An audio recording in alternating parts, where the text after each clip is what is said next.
అందరికీ నమస్కారం. ఈరోజు మనం చెప్పుకోబోయే కథ అత్తారింట్లో అక్కా చెల్లెళ్ళు ముగింపు భాగం. కథలోకి వెళ్ళబోయే ముందు మీరు కనుక మన ఛానల్ని ఫస్ట్ టైం చూస్తున్నట్లయితే తప్పకుండా మన ఛానల్ని లైక్ చేయండి, షేర్ చేయండి, సబ్స్క్రైబ్ చేయండి, బెల్ ఐకాన్ క్లిక్ చేసి ఆల్ అనే బటన్ని ప్రెస్ చేయడం మర్చిపోకండి. కథను ఎక్కడ స్కిప్ చేయకుండా వినండి. ఈ కథ 2 పార్ట్లు ఆల్రెడీ అప్లోడ్ చేసే ఉంది. వినకపోతే వినండి. 3 భాగాలు కలిపి వింటేనే కథ పూర్తిగా అర్థమవుతుంది. ఈ కథ పర్సనల్గా కూడా నాకు నచ్చి మీ ముందుకు తీసుకొచ్చాను. So don't miss it. మరి కథలోకి వెళ్ళిపోదామా? కథని ఎక్కడ స్కిప్ చేయకుండా వినండి. ఆ తర్వాత ఒక 2 గదుల ఇల్లు తీసుకొని అందులో తను ఉండమనే, నేనే ఎటు మీ తాతయ్య దగ్గరున్న వ్యవసాయం చేస్తూ ఉండేవాడినే. ఇంట్లో కాస్త పాడేదే. మీ నానమ్మ తాతయ్య నాకే అప్పచెప్పి చేతిలో డబ్బులు తిరుగుతూ ఉండేవే. తీసుకెళ్ళి యశోదర్ని హాస్పిటల్లో చూపించి కొంత డబ్బులనే ఇచ్చే, ఇంటద్దదే నేనే కడుతూ ఇక్కడి నుంచి వెళ్ళేటప్పుడు అవి ఇవి ఎత్తుకెళ్ళి ఇచ్చొస్తూ ఉండేవాడిని. 10 నెలల తర్వాత యశోధర పాపని ప్రసవించింది. ఆ పాపే వైష్ణవి. ఆ తరువాత ఈలోపు మీ గాయత్రమ్మ వాళ్ళ నాన్న నరేంద్రవర్మ, మా మామగారు మా ఇంటికి రావటం, ఆ తర్వాత వచ్చిన ఆయన నన్ను ఆయన అల్లుణ్ణి చేసుకోవాలనుకోవటం, ఆయన అల్లుణ్ణి చేసుకోవాలని కూడా ఎంతో సభ్యత సంస్కారంతో ఆయన నన్ను అడగమనమని చెప్పి మరీ మా అమ్మా నాన్నలకి వెళ్ళాడు.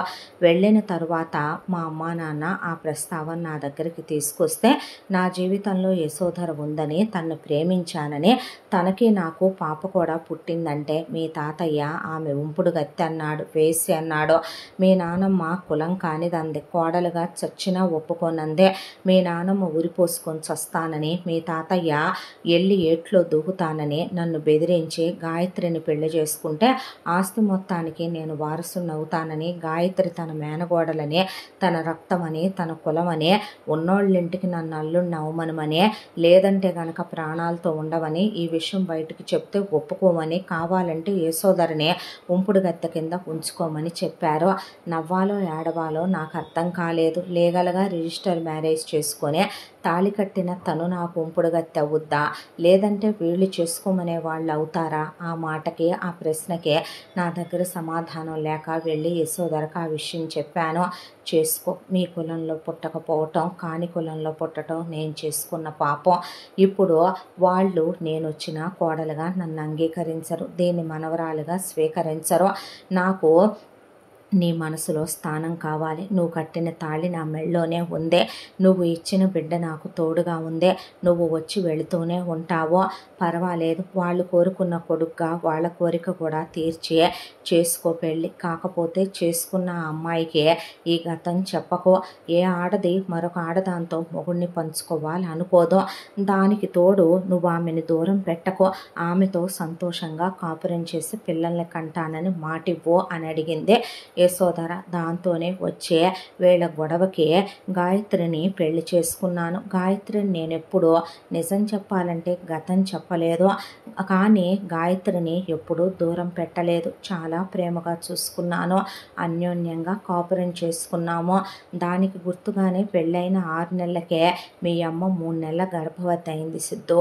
అయిన తర్వాత మా మామగారు నరేంద్రవర్మ పోయారు.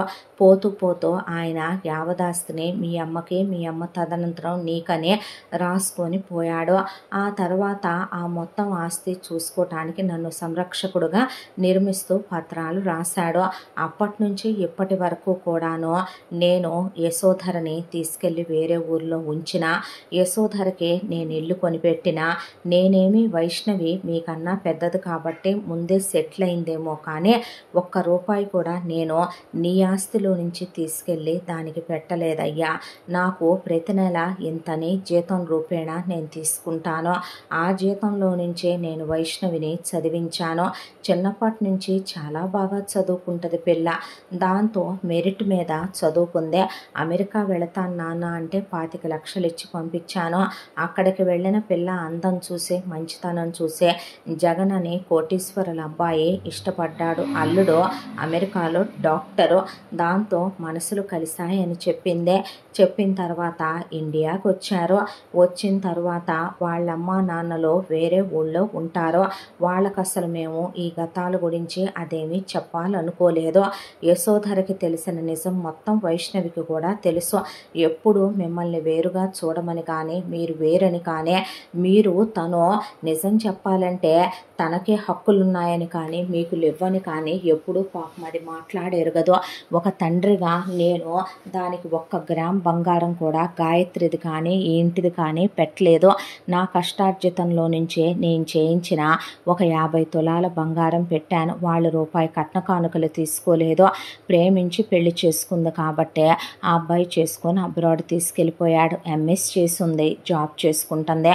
అక్కడ వాళ్ళకి ఇల్లు వాకిళ్ళు ఉన్నాయి. బాగా బలిసిన వాళ్ళు. మా గతానికి సంబంధించే నేను తండ్రిని యశోధర తల్లి అన్నంత వరకే చెప్పింది కానీ వైష్ణవి ఈ చీకటి నీడల గురించి తన భర్తకి చెప్పనూ లేదు. అతన్ని తీసుకొని పద్దాకి ఇండియా రాదు, తనే వస్తుంది ప్రతి 6 నెలలకోసారి. వాళ్ళమ్మకి నేను కొనిచ్చిన యశోధర నిలయం కూడా నా కష్టార్జితంతో సిటీ అవుట్కట్స్లో నేను కొన్న డ్యూప్లెక్స్ విల్లా అదే.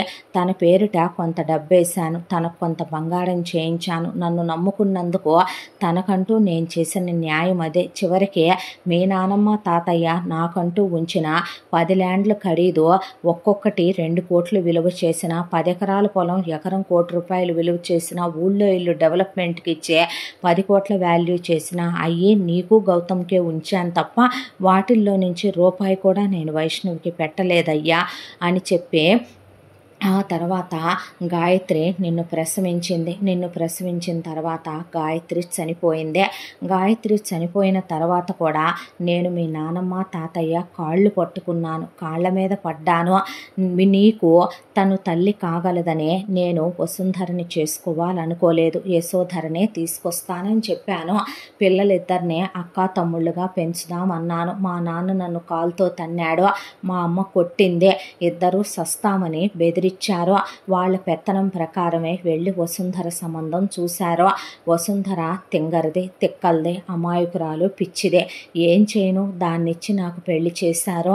మళ్ళీ నిట్టూర్పు విడిచి నవ్వాలో ఏడవాలో తెలియక తనతో ఆనందంగా ఉండమంది తప్ప వసుంధరని ఒక్క మాట కూడా అనొద్దని చెప్పింది యశోధర. దాంతోనే దగ్గరికి తీశాను. దాన్నెంత ప్రేమగా చూసుకున్నానో దాన్నే అడగండ్రా, మీ అమ్మ చెప్పుద్ది గౌతమ్. నేను దాన్ని ప్రేమగా చూసుకోకుండానే పెళ్ళైన 3 నెలలకే గర్భవతి అయ్యింది. తర్వాత మీ అమ్మకి నువ్వు పుట్టావురా గౌతమ్. ఆ తర్వాత మీ ఇద్దరికైనా పెద్దదైన వైష్ణవి తర్వాత మాకెందుకు పిల్లలు లేరో తెలుసా? మళ్ళీ పిల్లల్ని కనొద్దనే నాకున్న స్తోమతలోనే నా కష్టార్జితంతో పెంచాలంటే ఆ బిడ్డ ఒకటి చాలన్నాను. యశోధర నా మాటకి ఎప్పుడు ఎదురు చెప్పదు. మీ ఇష్టమే లేండి అని ఆపరేషన్ చేయించేసుకుంది. గాయత్రి సిద్ధుని ఒక్కడిని కని ఆ దైవ సాన్నిధ్యం చేరుకుంది. వసుంధరకి గౌతమ్ పుట్టిన తర్వాత పిల్లలు లేకుండా ఆపరేషన్ చేయించేశాను. చిన్నప్పటి నుంచే ఇదే ఆస్తి పెట్టు అని అడిగిన సిద్ధుని ఏ రోజు నేను గౌతమ్కి ₹1 కూడా పెట్టమనలేదు. ఎందుకంటే అది వాళ్ళ అమ్మ ఆస్తి, వాళ్ళ తాత ఆస్తి. అది వాడు అనుభవించిన రేపొద్దున ఏదో ఒక రోజుకే నాకంటూ ఉన్న దాంట్లో గౌతమ్కి కొంత వాటా రాకపోదు. సిద్ధు గౌతమ్కి ఒక ఉద్యోగం ఇచ్చినా చాలు, వాడిని స్వార్థం లేకుండా పెంచాలనుకునే పెంచాను. నేను మీకు ఏ ద్రోహం చేయలేదయ్యా. తండ్రిగా మీకు సంపూర్ణమైన ప్రేమనే ఇచ్చాను. నేను మీ అమ్మల్ని మోసం చేయలేదు, ద్రోహం చేయలేదు, నిజం మాత్రమే చెప్పలేదురా. మీ నిజం చెప్పాలంటే వసుంధరకే మా అమ్మ సుగుణ 250 తులాల బంగారం ఇచ్చింది, డైమండ్ సెట్ చేయించి ఇచ్చిందే. దాంతోపాటు వసుంధరకి 100 పట్టు చీరలు కొంది. తర్వాత అవి వేసుకొని వసుంధర సంతోషంగా తిరుగుతూ ఉన్న యశోధర ఏ రోజు పూచిక పుల్ల ఇంట్లో నుంచి తెమ్మనమని కూడా నాకు చెప్పి ఆశించేరు కదా. ప్రమాణం చేసి చెప్తున్నానురా ఆ దేవుడి మీద, మీ అందరి మీద అని ఆయన కూర్చుండిపోయాడు. ఆ తర్వాత వసుంధర మాట్లాడటం మొదలుపెట్టి వెళ్ళి గౌతమ్ చెంపలు వాయించింది. తల్లిని కొడతావంటరా పాపిష్టోడా, తల్లి మీద చేయి చేసుకుంటావంటరా పనికి మాలిన ఎదవ, నన్ను మా నాన్న ఎలా పెంచాడో తెలుసా, నేను 7వ తరగతి ఫెయిలేరా, కానీ స్వార్థంతో ఎవరి సొమ్ము వచ్చి పడాలనే, ఏ రోజు వాడి సొమ్ము అంతా నువ్వేసుకొని నువ్వు బాగుండాలని వాడి నాశనం అయిపోవాలని ఎప్పుడూ అనుకోలా, మా నాన్న పెళ్లిలోనే తలకాయ మీద మెడకాయ తీస్తానని సిద్ధుగాడినే నా సొంత బిడ్డ అనుకోమని చెప్పాకే ఇష్టపూర్వకంగా ఆయనే నిజం దాయకుండా చేసుకున్నాడనే మనస వాచ కర్మణ వాడిని బిడ్డగా స్వీకరించి తల్లిగా యాక్సెప్ట్ చేసే ఈ ఇంటికి వచ్చానురా నేను. ఆయన చేయి పట్టుకొని వాడు పిన్ని అని ఎక్కడ పిలుస్తాడోనని అమ్మ అని పిలిపించుకున్న దాన్ని నేను. వాళ్ళమ్మ 9 నెలలు మోస్తే నెల రోజులు పిల్లాన్ని ఒళ్ళోకి తీసుకొని ఎన్నో నిద్రలేని రాత్రులు గడిపి గుండెల మీద వేసుకొని పెంచుకున్నానరా నా పెద్ద కొడుకునే. నీకన్నా కూడా నాకు వాడంటేనే ఇష్టం, నీకన్నా కూడా నాకు వాడంటేనే ప్రేమ. అలాంటిది వాడికి నేను విషం పెట్టుకుంటానా? నేనంత నీతి మాలిన దానిలా కనపడ్డానా ఏంట్రా? నా కడుపున నువ్వెలా చెడబుట్టావురా పనికి మాలిన ఎదవ, నిజానిజాలు తెలుసుకొని సన్నాసే. చిన్నప్పటి నుంచి వాడినే ఎందుకు ఆస్తి పెట్టమని అడుగుతానో తెలుసా? ఈ ఆస్తి మొత్తం వాళ్ళ అమ్మదే. వాడు రేపొద్దున ఎడ్డు కోటీశ్వరుడు అవుతాడు. నువ్వెక్కడ ముష్టి ఎదవ అవుతావో, ఎక్కడ బిచ్చం ఎత్తుకుంటావో, మీ నాన్నకు వచ్చే జీతంతో నేను నిన్నెటు ఘనంగా పెంచలేను పనికి మాలిన ఎదవ. వాడి పుణ్యమా అంట పెద్ద కాలేజీల్లో స్కూళ్ళల్లో చదువుకున్నావు, ఖరీదైన బట్టలు వేసుకున్నావు, రేపొద్దున ఈదుల్లోకి వెళ్ళి ముష్టి ఎత్తుకొని బతకలేవని వాడిని సవితి కొడుకని అడగలేదురా నా పెద్ద కొడుకని. ఒక 20% పెట్టినా నీ పేరు మీద ఓ 200-300 కోట్లే వాడు పెట్టినట్టు నీ దినం చేయటానికి అవి పెట్టుకొని నువ్వు వాడితో పాటు వ్యాపారంలోకి వెళ్ళి ఎలాగోలాగా నీ పెళ్ళాం బిడ్డలతో సుఖపడతావో, రేపొద్దున వాడు బాగుపడ్డాడని పెద్దోడి మీద పగ పెంచుకోవు, కచ్చి పెంచుకోవు, స్వార్థం పెంచుకోవు. డబ్బు ఎలాంటి మనిషినైనా మార్చుద్ది. రేపొద్దున నా కడుపును పుట్టిన నువ్వెక్కడ అత్యాశ పడతావో, నీలో ఎక్కడ స్వార్థం పుట్టుద్దోనని చిన్నప్పటి నుంచి వాడిని అన్నం పెడుతూ అడుక్కున్నాను, వాడిని నిద్రపుచ్చుతూ అడుక్కున్నానే తప్ప ఏ రోజు వాడిని చంపిదంతా నీ పరం చెయ్యాలనుకోలేదురా నీ దవసం బెట్ట. నేను వాడికి విషం కలుపుతాన్రా. నాకు అసలు ఆ పనులు అలవాటు ఉంటే నెల రోజుల పిల్లాడికి ఉగ్గులో కలిపిపోసిన పోతాడు కదరా వాడు. ఇప్పుడు దాకా ఎందుకురా భరిస్తాను వాడినే. అందుకోసమని నేను ఆడి పెళ్ళాన్ని వాడిని విడగొట్టేశానా? ఇంకేముంది నేను కాపురాలు కూల్చేదాన్నా? ఇంకేముంది వాడు నా మేనగోడల్ని చేసుకున్న రోజున కూడా గాయత్రక్కయ్య నగలు మొత్తం మీ నాన్న దానికి ఇస్తే వేసుకోమ్మా అన్నానే కానీ, చీరలు బోల్డ్ అన్ని కొన్నానే కానీ ఏ రోజైనా దాన్ని వేరుగా చూశానంట్రా? నీ పెళ్ళాం పనికి మాలిన ముండుందే ఇదే. లోపలికి వచ్చి లే అత్తయ్యా నువ్వు దిగుల్లో ఉన్నావు, బావకి నేను చేస్తాను అత్తయ్య నా చేత్తో పాయసమని దీని మొహం పాడుగానో ఈ ముదరష్టపది చేసింది పాయసం చేసి ఇది గిన్నెలో పెట్టి స్పూన్ వేసిస్తే తెచ్చి పెద్దోడికి ప్రేమగా నోట్లో పెట్టుకోవటం కూడా తల్లి ప్రేమతో తప్పేనంటారా? ముదరష్టపోడా తల్లిని పట్టుకొని పెద్దోడా చూశావమ్మా దవడలు వాసిపోయేటట్టు కొట్టాడోరా, చెంపల మీద వాతలు తేలిపోయినరా, బెల్ట్ పెట్టి కొట్టాడమ్మా, జుట్టు పట్టుకొని ముడంతా బీకేశాడు పెద్దోడా అనే సిద్ధార్థను పట్టుకొని ఏడిసేసింది వసుంధర. ఏం పనులు రాయివే అనేపాటికి వాడికి తండ్రి అనే గౌరవం లేదో, తల్లి అనే లెక్క లేదో, ఎంత గొప్ప సంతానాన్ని కన్నావురా, అంత నమ్మకం మా మీద అన్నాడు ప్రసాద్. అనేపాటికి గౌతమ్ ఏం మాట్లాడకుండా తల దించి అలా నుంచున్న తర్వాత ఇక మమతకి మాత్రం గుండెలు మండిపోయిన తర్వాత ఎందుకు చేసావే ఇలాగా అని అడిగింది మహిమనే. అడిగితే సమాధానం చెప్పలేదు. నువ్వు లే అని చెప్పి మమతని పక్కకు వెళ్ళమని గౌతమ్ అక్కడున్న ఐరన్ రాడ్డుల దగ్గర నుంచి ఇనప చైన్ల దాకా వాడి అసలు బతికుందో సచ్చిందో తెలియకుండా కొన ఊపిరి ఉన్నంత ఘోరంగా కొట్టాడు. ఎందుకు చేసావే ఇలాంటి పనులు?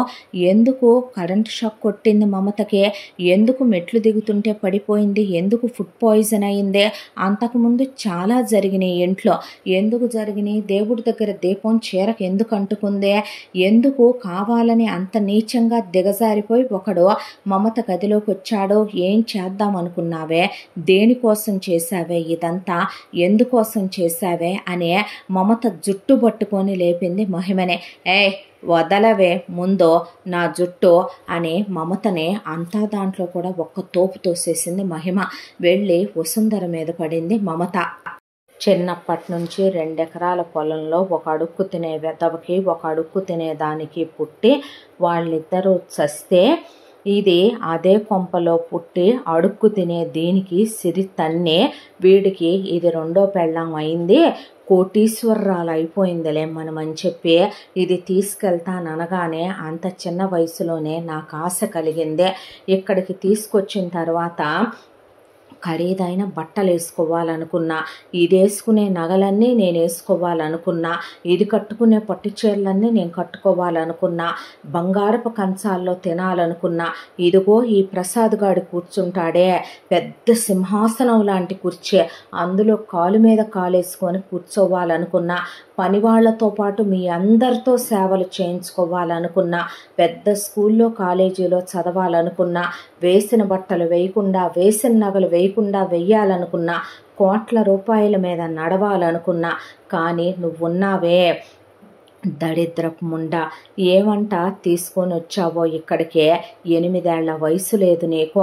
నువ్వు పాచి పనులు పాలేరు పనులు చేస్తూ ఆ ముష్టి 2 ఎకరాల పొలం అమ్మిచ్చే వాటిని మ్యూచువల్స్లో వేయమనమని, ఫిక్స్డ్లో వేయమనమని, కూలి దానిలాగా ఇంట్లో కూలి పని చేస్తూ 2 కూలోళ్ళ డబ్బులు ఎంతైతే వస్తాయో అంత పెట్టి 4 జతల బట్టలు చాలు, మాకు ఏదైనా ఒక్క కూరతో భోజనం చాలు, మాకు చిన్న స్కూల్లో అడ్మిషన్ తీసుకొని చదివిస్తే చాలు, మిషన్ నేర్చుకుంటాం, బ్యూటీషియన్ కోర్సు నేర్చుకుంటాం, మా డబ్బులు ఎంతైతే అంతలోనే మాకొచ్చే మొగుళ్ళని మేము చేసుకుంటాం అని అక్క అనే దాంతో డిసైడ్ చేసి నా బ్రతుకునే నాశనం చేసింది నువ్వు. చిన్నప్పటి నుంచే కలగన్నా ఆశపడ్డా, ఎలా ఈ ఆస్తి మొత్తం వీడిదే కావాల ప్రసాద్ గాడిదే, ఎలాగైనా ఈ ఇంటికి కోడల్ని కావాలనుకున్నాను, ఆశపడ్డాను. ఆ ఆశతోనే కావాలని కడుపు మార్చుకొని స్లిమ్గా బాడీని మెయింటైన్ చేస్తూ, ఇంట్లో పనులు చేస్తూ, ఎక్సర్సైజులు చేస్తూ, తిండి తిప్పలు మాని బాడీని తోమి పెద్దోడు సైలెంట్గా ఉంటాడు కాబట్టి నాలో ఉండే ఆవేశాన్నంతా తొక్కేసే ఎలాగైనా ఈ సిద్ధుగాడికి గ్యాల వేసి కాలు జారి కడుపు తెచ్చుకొనైనా సరే వాడికి పెళ్ళాన్ని కావాలని కలగన్నా, ఆశపడ్డా. వాడు నేను సేమ్ కాలేజ్ అయితే అది ఈజీ అయిపోయి ఉండేదే, నీ వల్ల నేను వేరే కాలేజ్ అయిపోయి వాడు వేరే కాలేజ్ అయిపోయే, ఆ తర్వాత వాడి చదువు అయిపోయిందే. చాలాసార్లు ట్రై చేశాను వాడిని లొంగదీయాలనే, వాడు అసలు నా మీద ఇంట్రెస్టే చూపించేవాడు కాదు. నిజం చెప్పాలంటే చిన్నప్పటి నుంచి నేను ఎందుకు అంత ఆశపడ్డానో తెలుసా, వాడు డాబా మీద నుంచి మనిద్దరం పక్కనే ఉన్నప్పుడు కిందకు చూసేవాడు, వాడు నన్ను చూశాడని మురిసిపోయేదాన్నే. కానీ ఆ తర్వాత తెలిసిందే వాడు ప్రేమించింది నిన్నని, చూసింది నిన్నని, మోజుపడింది నీ మీదనే. ఆ రోజే నా గుండె బద్దలైపోయిందే. ఆ తర్వాత వీడికి పెళ్లి సంబంధాలు వెతుకుతూ వీడి బాబు ఏ కులమైనా పర్వాలేదు, ఎవత్తైనా పర్వాలేదు అని ఈ మహానుభావుడు ఒక కులంగాని దాంతో ఆల్రెడీ ఇక్కడ ప్రణయ కలాపాలు సాగిస్తూ ఒక కూతురిని కని మెయింటైన్ చేస్తున్నాడుగా దొంగ కాపురం పెట్టి. అలాగే వీడికి ఇచ్చి చేస్తానన్నాడు. వాడు నా పేరు చెప్తాడనుకోని ఆశగా ఎదురు చూస్తుంటే నీ వైపు వేలు చూపించే నిన్నిష్టపడుతున్నానని చెప్పాడు. నా ఆశలన్నీ ఒక్కసారిగా కుప్పకూలిపోయినాయి, అడి ఆశలైపోయినాయి, నా ఆశలన్నీ నీరుగారిపోయినాయి. ఆ తర్వాత వెంటనే ఇది ఎగేసుకొని నా పెద్ద మేనగోడల్ని చేసుకొని ఇది చెప్పటం, ఒకవైపున నువ్వు పెద్ద లెక్చర్ ఇవ్వటం, మనగత్తెలాగా జాలితో చేసుకుంటున్నావా, దయతో చేసుకుంటున్నావా, ఇష్టంతో చేసుకుంటున్నావా అని నువ్వు అడగటం, ఒకవైపున ఈ ముగ్గురు పెళ్ళాల ముద్దులు మొగుడు సిఫారసు చేయటం, ఈ పనికి మాలిన ఈ గౌతమ్ గాడు ఎంకరేజ్ చేయటం, వాడికి నీకు గ్రాండ్గా ఎంగేజ్మెంటు పెళ్ళి అవుతున్నప్పుడు నిప్పులు కురిశాయే నా కళ్ళల్లో నుంచే. ఆ తర్వాత నువ్వు పెళ్లి చేసుకొని వాడితో హనీమూన్లకి వెళ్ళావు, శోభనాలు, మీ ఇద్దరు పులకటాలు, అన్నీ చూస్తూనే గుండె రాయి చేసుకున్నాను. సరే పెద్దోడి విషయంలో అవ్వలేదో ఎటు ఆస్తి చెరిసగం వచ్చుద్ది కాబట్టి రెండో వాడికి గేలం వేద్దామనుకొని ఈ గౌతమ్ గాడిని సెలెక్ట్ చేసుకుని ఈసారి పావులు జాగ్రత్తగా కలపాలనే గేమ్ని జాగ్రత్తగా ప్లాన్ చేసుకొని నేను అంతా స్కెచ్ చేసుకుంటున్న టైంలో వీడు ఒకదాన్ని లవ్ చేస్తూ దానితో రాత్రంతా నిద్రపోకుండా వీడు ఫోన్లు మాట్లాడటం విన్నాను. ఆ తర్వాత నిన్ను ఫాలో అవుతూ వచ్చాను రా గౌతమ్. వచ్చి వీడు దాన్ని కలవటం, బైకుల మీద దాన్ని తీసుకొని లాంగ్ డ్రైవ్లు వెళ్ళటం, దాన్ని హగ్ చేసుకోవటం, ముద్దులు పెట్టుకోవటం, ఒక్క సెక్స్ మినహా దాంతో వీడు ఒక మొగుడున్నట్టే ఉండటం, దానికి గిఫ్ట్లు ఇవ్వటం, దాని పాదాలు ముద్దులు పెట్టుకోవటం, దాని బర్త్డేలు సెలబ్రేట్ చేయటం. అబ్బో వీడిని దాన్ని అసలు లవ్ బోర్డ్స్ అని కాలేజీ అంతా అంటాం. నేను ఏమరపాట్లో ఎలా వీడిని ఎంతకాలం వీడి మీద ఫోకస్ చేయక పెద్దోడిని పట్టించుకొని వీడిని వదిలేశానా అని ఆలోచించిన తర్వాత వీడిని ఎలాగైనా నా వాడిని చేసుకోవాలి, నా వశం చేసుకోవాలి అంటే అడ్డం ఉందెవరో నువ్వు ప్రేమించిందేరా గౌతమ్. అదే వేరే పెళ్లి చేసుకుందనుకుంటున్నావా బుజ్జి? లేదమ్మా, నేనే దీంది వసుంధరదే ఖరీదైన డైమండ్ నెక్లెస్ కొట్టేసి అది అమ్మేశా. దాంతో రౌడీలను మాట్లాడా, దాని ఇంటి మీదకి పంపించా, దాన్ని గ్యాంగ్ రేప్ చేయిస్తామని దాన్ని మర్యాదగా నిన్ను వదిలేయమన్నా, దాని అమ్మా బాబుల్ని ఊడొదిలి దాన్ని తీసుకొని వెళ్ళిపోమ్మన్నా. సచ్చిందాకా కొట్టినా సరే అది నిన్ను వదలనందే, సచ్చేటట్టే కొట్టమని చెప్పా. ఆ తర్వాత అది ఉందో పోయిందో ఐ డోంట్ నో నాన్న. ఆ తర్వాత నీకు దాని ఫోన్లోంచి మెసేజ్లు పెట్టించాను. ఇన్స్టాగ్రామ్, ఫేస్బుక్, వాట్సాప్, దాని సిమ్ము ఫోనే లేకుండా చేసేసా. వాళ్ళ ఊళ్ళో నుంచి తరిమి కొట్టించా. దాంతో నీకు వాళ్ళ ఆచూకీ దొరకలా. నువ్వు ఇంటికి వస్తావని తెలుసు, రచ్చ చేస్తావని తెలుసు, వీళ్ళందరికీ నువ్వంటే ఇష్టమని తెలుసు. దాంతో నీ అమ్మ నీ కాళ్ళు పట్టుకుందే, నీ బాబు నిన్ను బతిమలాడాడు, నీ అన్న ట్రిప్పులకి తీసుకెళ్ళి నీకు బ్రెయిన్ వాష్ చేశాడు, నా అక్క నీ మరదలు కూర్చోబెట్టి నీకు హితబోధలు చేసిందే. ఆ తర్వాత నీ అమ్మకి వేరే ఆప్షన్ లేదు నేను తప్ప. అది పెళ్లి సంబంధాలు చూస్తుంటే ప్రతి సంబంధం వాళ్ళకే నువ్వు బ్రోకర్ ఎదవ్వని నేనేరా చెప్పి నో అని క్యాన్సిల్ చేయించా. నువ్వు నో అంటే పోలా సంబంధాలు. ఆ తర్వాత దీనికి కావాలనే కనపడేలా తెగ తిరిగేదాన్ని, సాంప్రదాయాన్ని శుద్ధపూసినేలాగా. దీని మనసు నా మీదకి వస్తుందని తెలుసు. చీకట్లో రాయేసిన వసుంధర లాంటి ఒక తెంగర దానికి వెలుతురులో రాయేసిన ఒకటే. దీనికి తగిలిందా రాయి. తగిలిన తర్వాత అందరూ కలిసి బ్రతిమిలాడారు. నీకు నాకు ఎంగేజ్మెంట్ పెళ్లి జరిపించారు. ఆ తర్వాత నేను నీ మీద మోజుపడచ్చు. మొగుడు కాబట్టి మందో మాకో కలిపి నీకు కడుపు తెచ్చుకోవచ్చు, కాలు జారచ్చు, ఏమైనా చేయొచ్చు. నా మోటివ్ నువ్విచ్చే సుఖమో నీ మగతనమో కాదురా. నా ముందు నేను తిరిగేసిన నా బాయ్ ఫ్రెండ్స్తో పోలిస్తే నువ్వు ఆఫ్టర్ ఆల్ ఒక చప్ప ఫిగర్ గాడివే. నువ్విచ్చే సుఖం కోసం నేను నిన్ను చేసుకోలేదు కదా. ఈ ఇంటికి నేను మకుటం ఉన్న మహారాణిని కావాలి అంటే సగం ఆస్తి ఎటూ దక్కుద్ది. ఆ ఆస్తి దక్కుద్ది కాబట్టి నీతో నటించాలి. కాబట్టే నిన్ను ప్రేమిస్తున్నట్టు నటించా, నీ పనులన్నీ చేస్తున్నట్టు నటించా. కావాలనే నీ కోసమని ఉపవాసాలు ఉంటున్నట్టు, వ్రతాలు చేస్తున్నట్టు, పూజలు చేస్తున్నట్టు, గుడికి వెళ్తున్నట్టు, ప్రదక్షిణలు చేస్తున్నట్టు. అబ్బో చాలా కష్టపడి చాలా డ్రామాలు ప్లే చేయాల్సి వచ్చిందమ్మా. ఒకవైపున నీ అమ్మని, ఒకవైపున నీ అబ్బని, ఒకవైపు నీ అన్నని, నా అక్కనే ఎంతమందిని కవర్ చేసుకొచ్చి నమ్మించటం అంటే చిన్న విషయమా? పైగా నిన్ను అసలే నువ్వు గుండెలు తీసిన బంటువి కదరా. ఆ తర్వాత నీ అన్నతోనే నీకు చెప్పేలా చేశా. వాడే నీకు చెప్పి, వాడే నన్ను దగ్గర చేసే, ఫస్ట్ యానివర్సరీ అయ్యాక నువ్వే టికెట్లు బుక్ చేసి హనీమూన్కి తీసుకెళ్ళే, ఆ తర్వాత నువ్వే నాతో కలిసేలా చేశా. అంతా దాంట్లో నువ్వు పిల్లల్ని అప్పుడే కనొద్దు, అన్నకన్నాక కందామన్నా అసలు నాకు నీతో పిల్లల్ని కానీ ఇంట్రెస్టే లేదు. నేను అనుభవించాలనుకునే దాన్ని ఆడదాన్ని తప్ప నేను నా మొగుడు, నా కొడుకు, నా కూతురు అనుభవించాలనుకునే ఆడదాన్ని కాదు బేబీ నేను.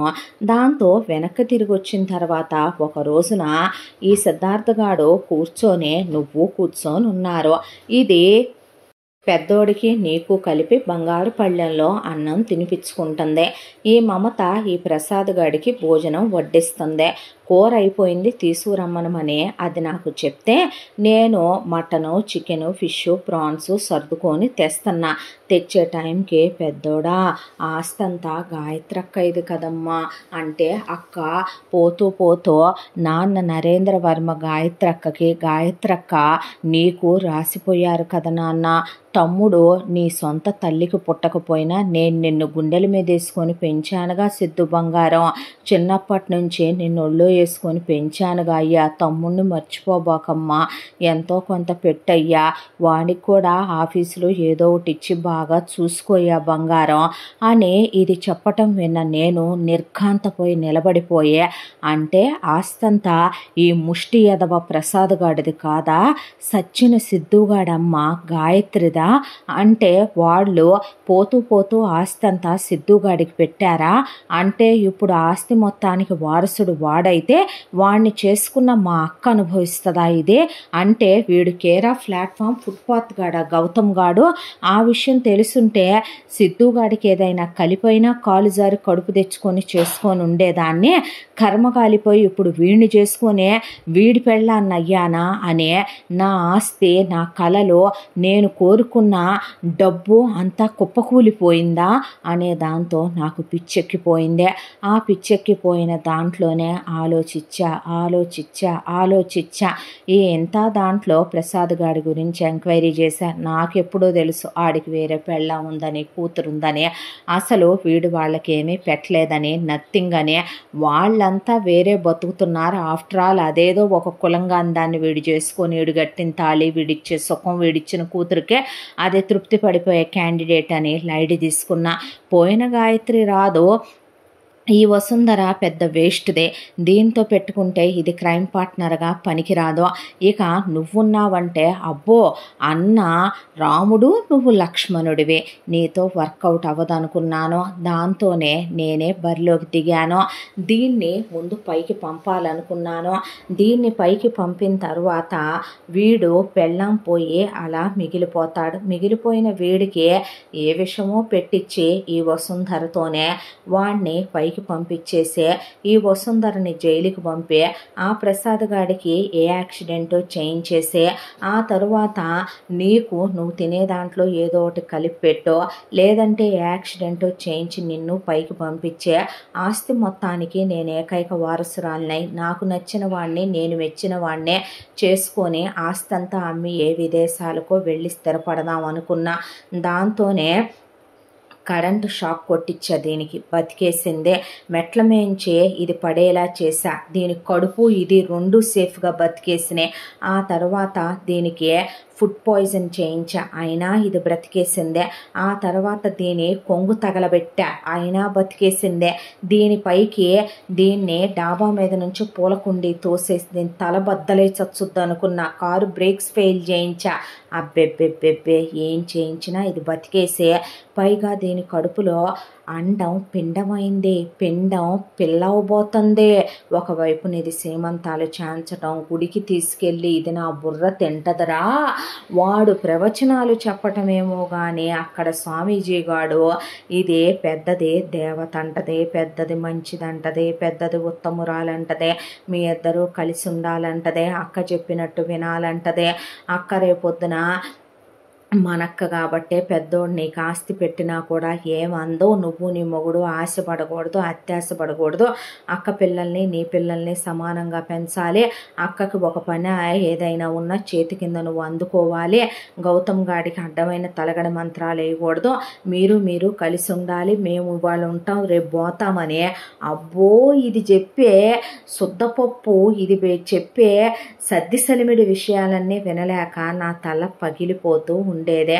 ఇక ఆలోచించా ఎలాంటి మగాడికైనా వాడు ప్రాణంగా ప్రేమించిన ఒక పెళ్ళం దాన్ని వేరే మగాడితో చూస్తే తట్టుకోగలడా? తట్టుకోలేడు. దాంతోనే వాళ్ళని వీళ్ళని మాట్లాడకూడదని నా ఎక్స్ను మాట్లాడా. నా ఎక్స్ బాయ్ ఫ్రెండ్ గాడికి డబ్బులు పడేసా. వాడికి ఉన్న ఫ్యామిలీ ప్రాబ్లమ్స్ ఆడు క్లియర్ చేసుకున్నాడు. అబ్రాడ్ వెళ్ళటానికి దీనియే డైమండ్ సెట్ ఒకటి తీసుకెళ్ళి అమ్మేసి ఆడి మొహాన పడేసా. అందుకు వాడు చెయ్యాల్సిందల్లా వాడు న్యూడ్గా బట్టలు లేకుండా దీనికి నేనే చీర తీసేసా.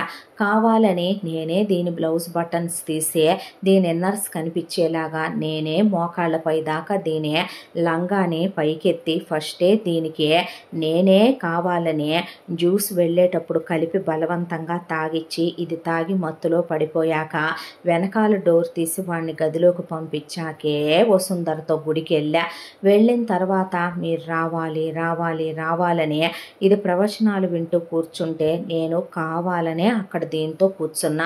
ఈలోపు వెళ్ళిన మీ ముగ్గురు రావటం, వాడిని చూడటం, కొట్టడం, వాడిని నేనే వెళ్ళిపోమని సైగ చేయటం, వాడక్కడి నుంచి వెళ్ళిపోవటం, ఆ తర్వాత వాడు అబ్రాడ్ పారిపోవటం, ఆ తర్వాత ఈ సిద్ధార్థ గాడు దీన్ని నమ్మి గెంటేశాడు అనుకున్నాను నేను.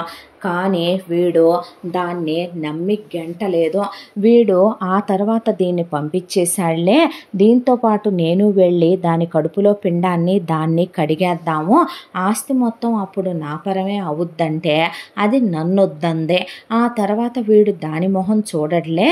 ఇక కొన్నాళ్ళకి వీడిని క్లియర్ చేసేయటం తేలికేలే అనుకుంటే అనుకోకుండా ఒక రోజున వీడు ఈ ముసల్దాన్ని కలిసి మాట్లాడటం చూశాను సుమతిని. విషయం ఏంటా అని అర్థం కాల. ఆ సుమతిని ఫాలో అవుతూ వెళ్ళేసరికి ఆ సుమతి ఇంట్లో మమత, దీని పొత్తెళ్లల్లో వీడికి దానికి పుట్టిన కొడుకు. ఆ సుమతి బయటకు వచ్చి సిద్ధార్థ గాడితో ఫోన్ మాట్లాడటం, ఈ సిద్ధార్థ గాడు ప్రతి రాత్రి వెళ్ళి పెళ్ళాన్ని కొడుకుని చూసుకోవటం, అంటే వీడు నమ్మలేదు అనే విషయం నాకు క్లారిఫై అయ్యింది. ఆ తర్వాత ఒక విషయం రా, ఆఫ్టర్ ఆల్ ఒక బిజినెస్ చేసే మీకే అన్ని తెలివితేటలుంటే కొంపలు కూల్చాలని, మందిని ముంచాలని, తెన్నింటి వాసాలు లెక్క పెట్టాలని అనుకునే నాలాంటి ఆడదానికి ఎన్ని తెలివితేటలుంటాయి చెప్పండి? ఆశకి కొలవాలంటే ఈ భూమి సరిపోద్దా? దాంతోనే ఇంట్లో ఉన్నటువంటి కొంత బంగారం దక్కించుకొని తీసుకెళ్ళి అమ్మేశాను. కొంతమంది మనుషుల్ని మాట్లాడి వీడి పెళ్ళాం పలానా అడ్రస్లో సుమతి అనే దాని ఇంట్లో ఉంటుందని, ఆ ముసలిదానికి మొగుడు చచ్చాడు, పిల్లలు లేరు, దిక్కు మొక్కు లేదని తెలుసుకొని ఆ తర్వాత అక్కడికి వెళ్ళి దాన్ని వేసేసైనా ఈ మమతనే దాని పొత్తెళ్లలో ఉన్న ఈ ఇంటి వారసుడు, ఈ సిద్ధార్థగాడి కొడుకు, ఈ ప్రసాద్ గాడి మనవణ్ణి పైకి పంపమని చెప్పి పంపించా. ఆ తర్వాత వీడి పెళ్ళాన్ని కాపాడుకుంటే వీడి పెళ్ళాన్ని కొడుకుని తీసుకొస్తే మళ్ళీ దాన్ని ఇంట్లోకి తెచ్చి పెడితే పోనీ అది పోద్ది, దాని కొడుకు పోతాడు, వీడు మరో పెళ్లి చేసుకుంటే మళ్ళీ రేపొద్దున వచ్చే వీడి పెళ్ళాన్ని పైకి పంపాలా, మళ్ళీ వీడికి కొడుకు పుట్టేస్తాడా, కూతురు పుట్టేస్తుందా, మళ్ళీ వీడి పెళ్ళాం కడుపు కరిగించాలా, పుట్టిన వాళ్ళని పైకి పంపాలా. ఓహో, ఇదంతా ఎందుకబ్బా, అదేదో వీడినే పంపించేస్తే పోలా. కానీ మన చేతికి మట్టి అంటకూడదే. అందుకు ఆలోచించా. కూర్చొని పెద్దోడా, ఆల్రెడీ పెద్దోడికి కొడుకు పుట్టేసి ఉంటాడో, కొడుకో కూతురో పుట్టుంటారో, పెద్దది అలా చెయ్యదో, పెద్దాన్ని తీసుకురావాలి ఎక్కడున్నా, నా పెద్ద మేనగోడలు దేవత అంటూ ఇదొక వైపున నా బుర్ర తింటూ ఇదే హైలైట్ అయిందే, ఇదే ఫోకస్ అయిందే. దాంతో వంటగదిలోకి వెళ్ళి పెద్దోడికి ఇష్టమైన పరవాన్నం చేసి నేనే పెద్దోడికి కూర్చోబెట్టి మరీ చెప్తాను, పెద్దదాన్ని తీసుకురమ్మనమని, అవసరమైతే కాళ్ళు పట్టుకుంటాను, నా మాట వింటారు నా పిల్లలని. అబ్బో, ఇది చాలా ధైర్యంగా చెప్పేసింది నాతో. దాంతో అత్త నువ్వులే, నా చేత్తో చేస్తాను పరవాన్నం, బావకి నేను చేసినా ఇష్టమేగా, అసలే నీ మనసు బాగాలేదో, పంచదార వేయబోయి ఉప్పేసినా వేస్తావేమోనే, నువ్వు కూర్చో అని నేనే చేశా. కాలకోట విషాన్ని కలిపాను అందులో. కలిపి నేనే ఒక బౌల్లో పెట్టి దాని చేతికి ఇచ్చాను. దాని చేతికిచ్చి దాని చేత్తోనే తినిపించేలా చేశాను వీడికి. అదే తినిపించింది. ఒకేసారి 1 షాట్ 3 బర్డ్స్. అది ఇక్కడ వీడు, అక్కడ వీడి పెళ్ళాం, వీడి కొడుకు పోతారు అనుకున్నాను. బట్ కానీ ఈ ప్రసాదం ఎదవ ఒక డైరీ రాసుకోవటం, ఆ డైరీ సిద్ధార్థ గారు చదవటం, ఆ డైరీ నువ్వు చూసి రెచ్చిపోయి బయటికి రావటం, నా కర్మకి నేను స్నానానికి వెళ్ళి వీడు మొత్తం పాయసం తినకుండా వీడు కొంత పాయసాన్ని వదిలి వెళ్ళటం, ఆ ముదృష్టపు కుక్క ముండ ఆ పాయసం తిని బ్లడ్ వామిటింగ్ చేసుకొని పడిపోవటం, ఆ పాయసం కలర్ మారి నీ కంట పట్టడం, అక్కడికి కూడా తమాయించుకున్నాను. తప్పు మన మీదకేమీ రాదు కదా, అదైతే కొంత వాడికి పెట్టింది కదా, ఆ పెట్టిన దాంతోనైనా వాడు 10 నిమిషాల్లో పోయేవాడు అరగంటలో పోతాడు.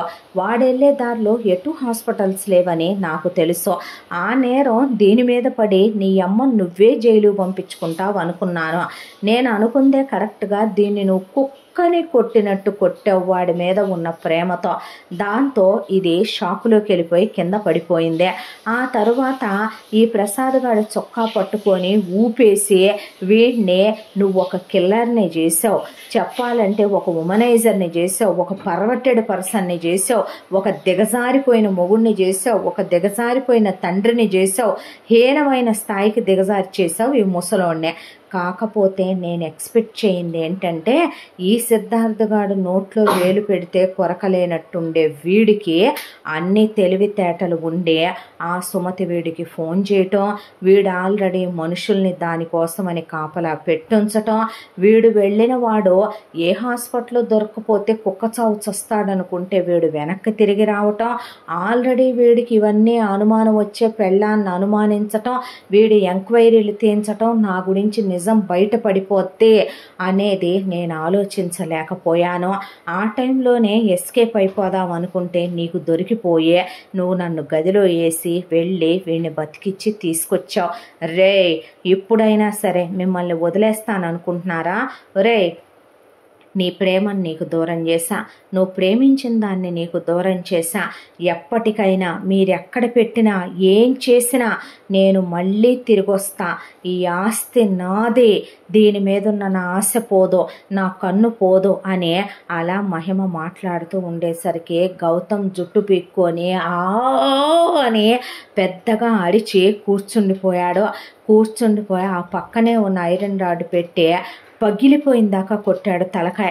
వెంటనే సిద్ధార్థను వాగరా అని పోలీసులకు ఫోన్ చేసి పోలీసులకు జరిగిందంతా చెప్పి సాక్ష్యాధారాలు ఇచ్చి హ్యాండ్ ఓవర్ చేసి పంపించారు.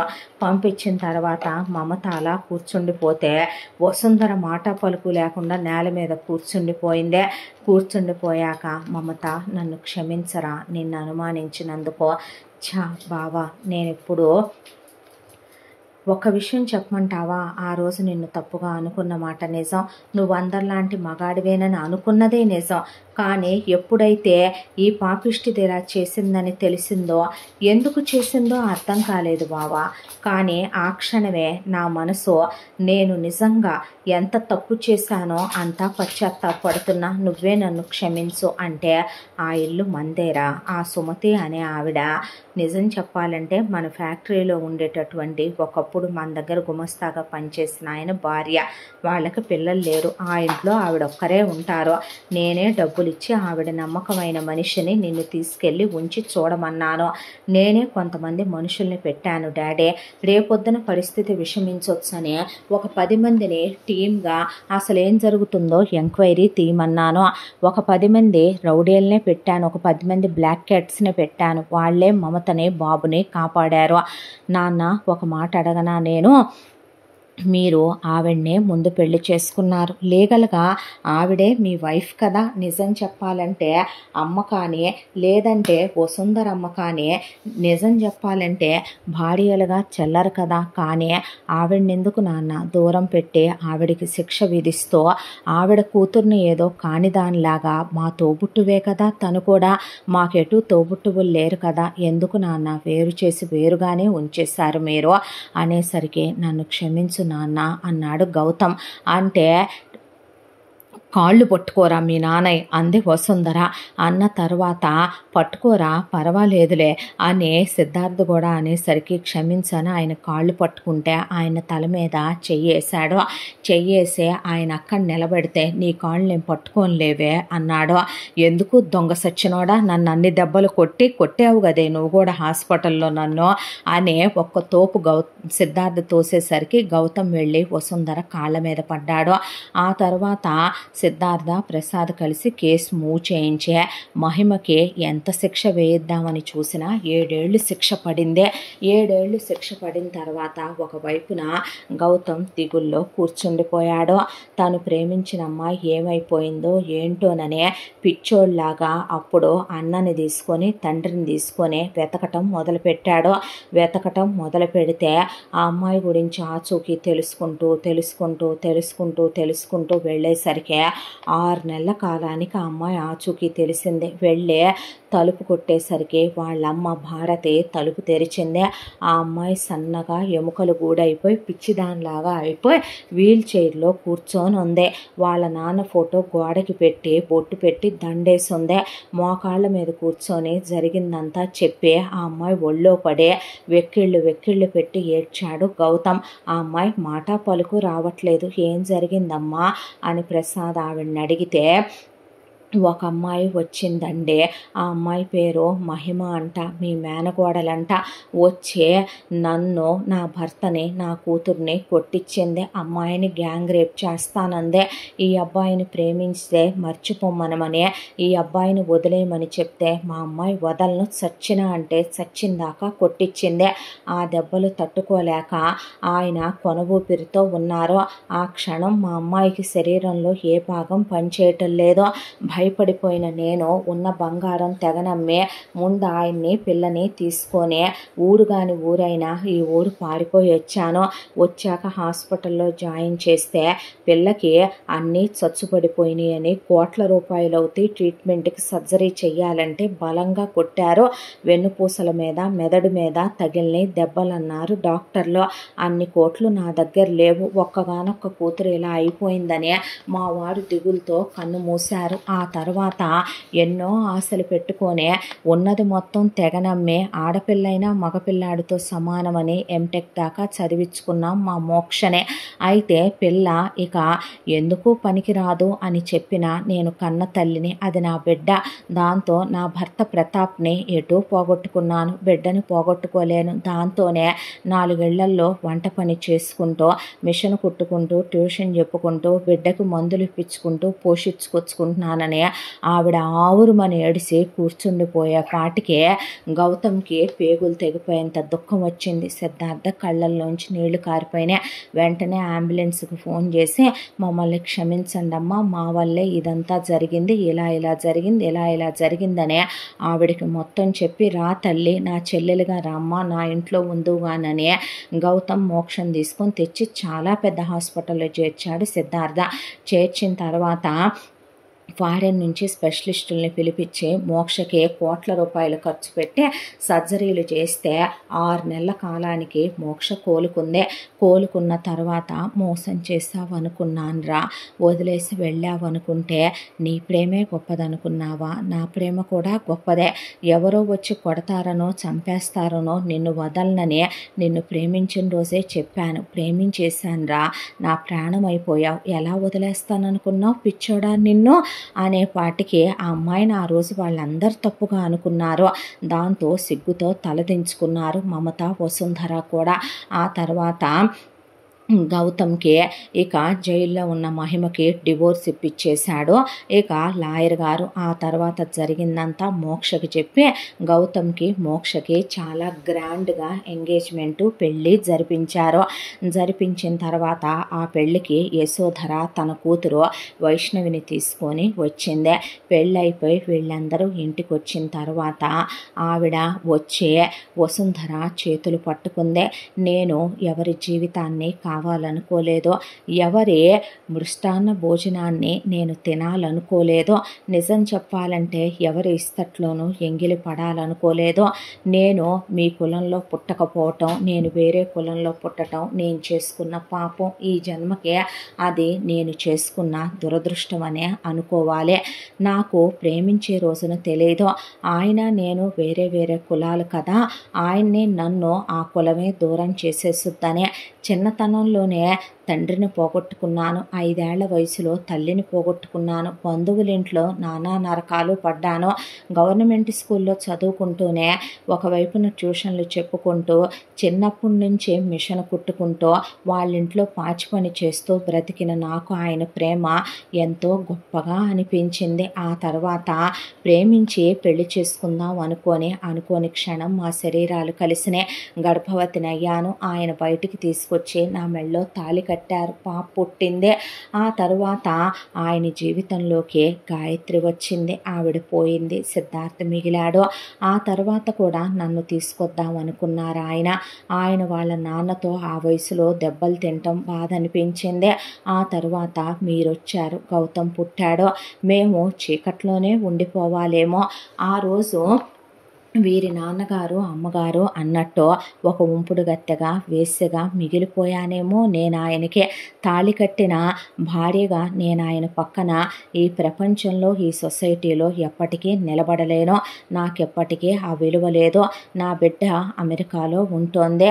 ఇప్పుడు పిల్ల దగ్గరికే వెళ్ళిపోతున్నాను. మీ అందరితో పాటు మీ జీవితాల్లోకి రావాలనే, ఆయన పక్కన ఇప్పుడు భార్యగా స్థానం కావాలనే నేను వచ్చి మీ జీవితాల్లో అలజడులు సృష్టించి ఇప్పుడు ఆయన్ని నేను 3 పెళ్ళాల మొగుడనో 2 పెళ్ళాల మొగుడనో కితాబ్ ఇప్పించాలనుకోవటం లేదో. ఇప్పుడు నేను కొత్త ప్రాపగండలు చేయించాలనుకోవటం లేదో. ఇప్పుడు నాకు వయసు అయిపోయిందే. ఇన్నాళ్ళు ఆయన జ్ఞాపకాలు, ఆయన ప్రేమ నాకు తోడుగా ఉంటాయి. నేను పాపతో వెళ్ళిపోతున్నాను. మా అల్లుడికి ఈ విషయాలేమీ తెలియదు. మేము చెప్పాలని కూడా అనుకోవటం లేదు. కోడలైనా కూతురవుద్దేమో కానీ అల్లుడు కొడుకు అవడనేది ఒకప్పటి సామెత. మా అమ్మాయి అది బాగా నమ్ముద్దే. మా అమ్మాయి కూడా పిల్లల్ని ప్లాన్ చేసుకుందాం అనుకుంటోంది. ఎప్పుడైనా ఆయనకి నన్ను చూడాలనిపిస్తే, నేను జ్ఞాపకం వస్తే ఒక్క వీడియో కాల్ చేయించండి. ఎప్పుడన్నా నాకు ఫోన్ చేయాలనిపిస్తే చేసే అనుమతి ఒక్కటి ఇవ్వండి. ఆయన జ్ఞాపకాలతో బతికేస్తాను, వెళ్ళొస్తానని ఆవిడ వెళుతుంటే ఆవిడ చేతులు పట్టుకుంది. వసుంధర, ఒక ఆడదానిగా మీ మనసు నేను అర్థం చేసుకోగలను. నిజం చెప్పాలంటే ఆయన గుండెల్లో మొదటి స్థానం మీదే, ఆయన భారీ స్థానం మీదే. అదే మీరు ఒప్పుకునేది ఏంటంటే, ప్రపంచం అందరి దృష్టిలో కూడా లీగల్గా మా పిల్లలు కూడా అన్నారు మీరే ఆయన మొదటి భార్య అని. అక్కయ్య రెండో భార్య పోయింది, నేను మూడో భార్యనే. మాకే ఏ స్థానం లేదు. కానీ ఇందులో ఆయన తప్పే ఉందే, మీ తప్పే ఉందే. కులాల గురించి మాట్లాడేంత పెద్దదాన్ని నేను కాకపోయినా పాపం తప్పు చేసిందే పోయిన మా మామ అత్త. అందుకు వాళ్ళని శిక్షించే అవకాశం మనకు లేకుండా దేవుడే తీసుకెళ్ళిపోయాడో. మీ దగ్గరికి ఆయన వస్తారు, మిమ్మల్ని ఆయన ఎప్పటికీ వదులుకోరు. ఎందుకు వదులుకుంటారో, ప్రేమని ఎవరు చంపేయలేరు, ప్రేమని ఎవరు దూరం చేయలేరు అన్నాక సిద్ధార్థ గౌతమ్ వెళ్ళి ఆ వైష్ణవి చేతులు పట్టుకొని అక్క అనేసరికి అలా చూసింది. మాకు రాఖీ కడతావా అని అడిగి రాఖీ కట్టించుకున్నారు. యశోధరనే పెద్దమ్మ అని పిలిచి దగ్గరికి వెళితే తల మీద చెయ్యేసి ఆవిడ ఆశీర్వాదం ప్రసాదం పక్కన నుంచోమని పిల్లలిద్దరూ ఆశీర్వాదం తీసుకుంటే వసుంధర అలా నుంచుందే. అంత మంచి వ్యక్తిత్వం ఉన్న మనిషిని నిజంగా ఆవిడ్ని తప్పు పట్టడం చాలా పెద్ద తప్పు అనిపించింది. ప్రేమించటం తప్ప, ఆవిడ మెళ్ళో ఆయన తాళి కట్టి పెళ్లి చేసుకొని రిజిస్టర్ మ్యారేజ్ చేసుకోవటం తప్ప, బిడ్డను కంటం తప్ప. ఆ తర్వాత ఇన్ని తప్పులకి కారణమైందే పాపారావు సుగుణ.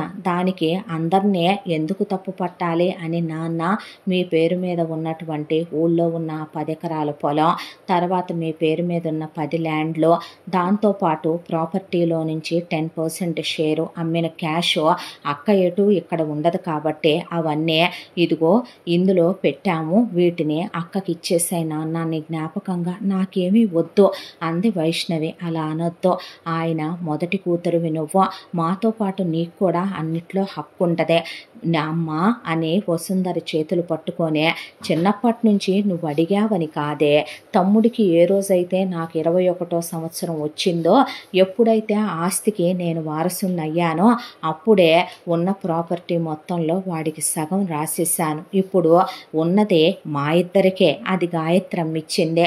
ఇక నాన్న పేరు మీద ఉన్నది తాత నానమ్మ ఇచ్చిందంతా వాళ్ళ ఆవిడ్ని కులం కానిది అన్నందుకైనా, ఉంపుడు గత్తె అన్నందుకైనా, ఆ అక్కని మనవరాలుగా ఒప్పుకోనందుకైనా వాళ్ళకి ఇచ్చేస్తున్నామమ్మా అని చెప్పారు కొడుకులు. అలాగే ఇవ్వండయ్యా అన్నాక మమత కొన్ని నగలు తెచ్చి వైష్ణవి చేతిలో పెట్టింది. వద్దన్న ఆ తర్వాత యశోధరకి ప్రసాద్ కొనిపెట్టిన ఇల్లు, ఆ తర్వాత మిగతాయి కూడా అమ్మేసుకొని యశోధర అందరికీ సెండ్ ఆఫ్ ఇచ్చే అమెరికా వెళ్ళిపోయింది కూతురుతో పాటు. ఆ తర్వాత సంవత్సరంలో 3 నెలలు వెళ్ళి ఉండిరా నాన్న పెద్దమ్మ దగ్గర, ప్రేమని ఎవరూ దూరం చేయకూడదు కాబట్టేగా ఆ రోజు మీ నాన్న నీ విషయంలో చేయలేకపోయింది, నువ్వు మా విషయంలో చేస్తానని. ఏ కులం అమ్మాయిని ప్రేమించినా ఎవరని అడగను, ఏ కులమని అడగను, మీకు ఇచ్చి పెళ్లి చేస్తానన్నావు. మా నాన్న మా హీరో, మా నాన్న మా రోల్ మోడల్, ఎప్పటికీ నువ్వు గ్రేటే నాన్న అన్నాక వసుంధర ఇవిగోండి అమ్మాయి కోసమని అక్కయ్య కోసమని ఇవన్నీ వండించాను తీసుకెళ్ళండి అని ఇచ్చి ఆవిడ దగ్గరికి వెళ్ళి ఆయన 3-4 నెలలు ఉండే అక్కడ అమ్మాయికి పాప బాబు పుడితే చూసి, ఆ తర్వాత అక్కడి నుంచి వచ్చేటప్పుడు ఆవిడ అవని ఇవని తెప్పిస్తే అవి తెచ్చి ఇక్కడ ఇచ్చేవాడు. ఆ తర్వాత మోక్ష వాళ్ళ అమ్మని వీళ్లతోనే ఉంచుకున్నారు. గౌతమ్కి మోక్ష అంటే విపరీతమైన ప్రేమ కాబట్టి వాళ్ళిద్దరూ ఇంటిమేట్ అయి మోక్ష వెంటనే గర్భవతి అయి ఓ పాప బాబు పుట్టారు. మమతకు ఆల్రెడీ బాబున్నాడు కాబట్టి మళ్ళీ పాప పుట్టింది. ఇలా హ్యాపీగా వీళ్ళ జీవితాలు సాగిపోతూ సిద్ధార్థ, గౌతమ్, ప్రసాద్ ఆఫీస్కు వెళ్ళొస్తూ వసుంధర అలాగే మమత అలా కూర్చున్నారు. మోక్ష వాళ్ళమ్మ గుడికి వెళ్ళొస్తామని వెళ్ళారు. వెళితే అత్తయ్య అంటే చెప్పమ్మా, ఏంటత్త ఆలోచిస్తున్నావు, దాని గురించేనా? అవునమ్మా, అది జైలుకి వెళ్ళి కూడా 5 ఏళ్ల కాలం కళ్ళ ముందే గడిచిపోయింది కదో, వస్తే మనెవరిని బ్రతకనివ్వదు కదత్త, అది వస్తేనా మళ్ళీ నామరూపాలు లేకుండా చేసుద్దమ్మా. ఈసారి పిల్లలు కూడా ఉన్నారే, అమెరికాలో ఉన్న వాళ్ళను కూడా ఉంచదమ్మా, అది వస్తే ఎవరినీ మిగలనివ్వదే, అది ఎవరినీ ఉంచదో, దానికి మొత్తం కావాలమ్మా, అప్పుడు మనమే దాన్ని ఉండనివ్వకుండా చేసేస్తే అందే మమత. అంటే అంది వసుంధర. అంటే 1000 తలల పామునైనా తొక్కే మార్గం ఒకటి ఉంటుంది కదో అని లాయర్ని రమ్మనమన్నానని లాయర్ గారు వస్తే లాయర్కి ఒక 4 పెట్టెలు డబ్బులు పడేసింది మమత.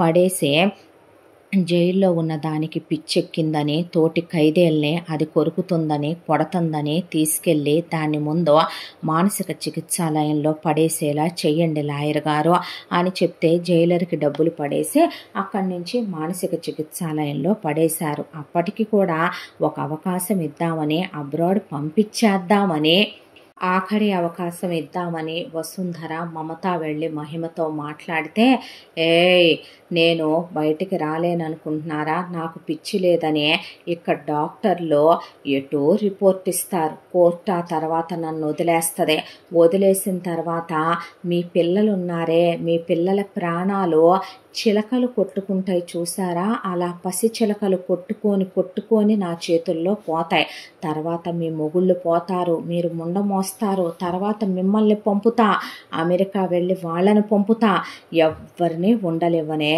తర్వాత మొత్తం నేను అనుకున్న ప్లాన్ ప్రకారం నాదే అవుద్ది, ఈసారి డబల్ ధమాకాలాగా డబల్ తెలివితేటలతో వస్తున్నానే బయటికి అనేపాటికి ఇక దీనికి బ్రతికే అర్హత లేదు, దీన్ని ఇలాగే అలా అని చావనివ్వకూడదు, ఎందుకంటే దీన్ని చంపలేమత్తా, నాకు తోడ పుట్టింది కాబట్టి, ఎంతైనా నీ మేనగోడలు కాబట్టి ఏం చెయ్యాలో నాకు తెలుసని నాతో రమ్మనమని వసుంధరని తీసుకొని డాక్టర్ దగ్గరికి వెళ్ళింది మమత వెళ్ళే డాక్టర్కి ఒక్కటే చెక్కు, నువ్వు ఏం చేస్తావో ఏంటో తెలియదు డాక్టర్, నువ్వు పిచ్చి బాగా ముదిరిపోయిన వాళ్ళకి ఎలాంటి షాకులు ఇస్తావో దీనికి అలాంటి షాకులు ఇచ్చే శాశ్వతంగా దీని మైండ్ పోవాలి, దీనికి పిచ్చెక్కాలి, ఇది పిచ్చిదైపోవాలి, దాంతోపాటు దీన్ని గొలుసులేసి కట్టేసి ఇక్కడి నుంచే అసైలంలు ఉంటాయి కదా ఆ అసైలంకి దీన్ని తరలించేసే,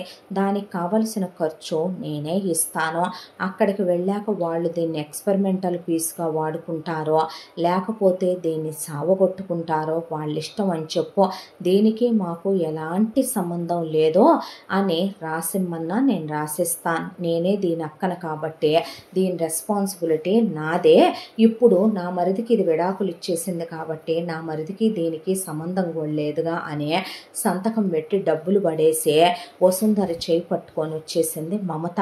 ఆ తర్వాత మహిమకు ఫుల్లుగా షాకులు ఇచ్చి పిచ్చెక్కి గొలుసులేసి కట్టేసి ఆ తర్వాత డబ్బులు డబ్బులు డబ్బులు అనే ఆకులు చూసి డబ్బులు అంటాం, నిజంగానే పిచ్చెక్కి పిచ్చోళ్ళను పడేసి కొట్టటం తిట్టటం కొరకటం, ఆ తర్వాత కొంతమందిని ఎక్స్పెరిమెంట్ పీసుల కింద పంపుతారు పిచ్చోళ్ళని అసైలంలకి, అక్కడి నుంచి ల్యాబ్ టెస్టింగ్లకి వెళ్తారు వాళ్ళు, అలా తోలి పడేశాడు డాక్టర్. పీడ విరగడైపోయింది అనుకొని నిజం చెప్పాలంటే నాతో పాటు తోడ పుట్టింది నాకెప్పుడు చెల్లెలు కాలేకపోయిందే, కానీ నీ ప్రేమ కోసమని నీ ప్రాణాన్నే పణంగా పెట్టిన నువ్వు నా సొంత తోడబుట్టిన దానికన్నా ఎక్కువ అనే మమత మోక్ష చాలా క్లోజ్గా సొంత అక్క చెల్లెళ్ళలా ఉండేవాళ్ళు, పిల్లల్ని కూడా అంతే మమకారంగా పెంచేవాళ్ళు. ఒకవైపున ప్రసాద్ వెళ్ళొచ్చినా అప్పుడప్పుడు ఇండియాకి యశోధర వైష్ణవి అల్లుణ్ణి తీసుకురాకుండా పిల్లల్ని తీసుకొచ్చి వీళ్ళందరికీ చూపించి తీసుకెళ్తూ ఉండేవాళ్ళు. ఇంత దాంట్లో హ్యాపీగా ఉంటూ పిల్లల్ని కలిపి పెంచుతూ సవతి పిల్లలైన వాళ్ళ ముగ్గురు అన్యోన్యంగా ఉంటూ సొంత తల్లికి పుట్టిన తన చెల్లెలు చేసిన ద్రోహం రోజుకు ఒక్కసారైనా గుర్తొచ్చే చెల్లెలు జ్ఞాపకాలు కానీ చెల్లెలికి సంబంధించిన ఏ ఒక్క ఆనవాలు కానీ లేకుండా తుడిచేసింది మమత. అలా సిద్ధార్థతో మమత, ప్రసాద్తో వసుంధర, అప్పుడప్పుడు వచ్చి వెళ్ళే యశోధర, ఆయన వెళ్ళొస్తూ అక్కడ ఉన్న మంచి మనసున్న వాళ్ళ కూతురు, ఇక్కడ గౌతమ్ మోక్ష వీళ్ళందరినీ సంతోషంగా చూస్తూ భారతే పోయిన ఆవిడ భర్త ఆత్మకి శాంతి చేకూరిందని ఇన్నాళ్ళకి ప్రశాంత పడింది ఆవిడ మనసు. ఇక అలా వాళ్ళ జీవితాలు సుఖాంతమై ఈ కథ ఇలా కంచికి చేరుకుందే. మనిషి ఆశ ఎంత అంటే హద్దులేనంత ఎప్పుడూ అవ్వకూడదు. మన రక్తం పంచుకు పుట్టిన వాళ్ళు, మన తోడ పుట్టిన వాళ్ళు మన మంచి కోరి మన అనాథలమయ్యి వీధిలో పడి అడుక్కు తినకూడదని తీసుకొచ్చి ఆశ్రయం ఇచ్చిన వాళ్ళ తిన్న ఇంటి వాసాలే లెక్క పెట్టి వాళ్ళ కుటుంబాలని నామరూపాలు లేకుండా చేసి చివరికి తాళి కట్టిన వాడికి తాళికి పసుపు కుంకుమలకి భర్తకి హైందవ సాంప్రదాయానికి సంస్కృతికి విలువివ్వకుండా తోడబుట్టిన దాన్ని చంపి ప్రేమని చంపి పెళ్ళిని చంపి మొగుణ్ణి చంపి బావని చంపి చివరికి తీసుకొచ్చిన మేనత్తన వెర్రిబాబులు దాన్ని చేసి జైలుకు పంపాలనుకొని వాళ్ళ జీవితాలు నాశనం చేద్దామనుకున్న మహిమ లాంటి వాళ్ళకి పడిన శిక్ష ఆ దేవుడి దృష్టిలో చాలా తక్కువేనేమో బహుశా. ఎంతటితో ఈ కథ సమాప్తం. మళ్ళీ మరొక మంచి కథతో కలుసుకుందాం. తప్పకుండా మన ఛానల్ని లైక్ చేయండి, షేర్ చేయండి, సబ్స్క్రైబ్ చేయండి, బెల్ ఐకాన్ క్లిక్ చేసి ఆల్ అనే బటన్ని ప్రెస్ చేయడం మర్చిపోకండి. ఎంత మంచి కథను మనకు అందించిన కథా రచయిత్రి జే యామిని శ్రీనివాస్ గారు మరో మంచి కథతో తప్పకుండా మీ ముందుకు వస్తాను. Thank you so much.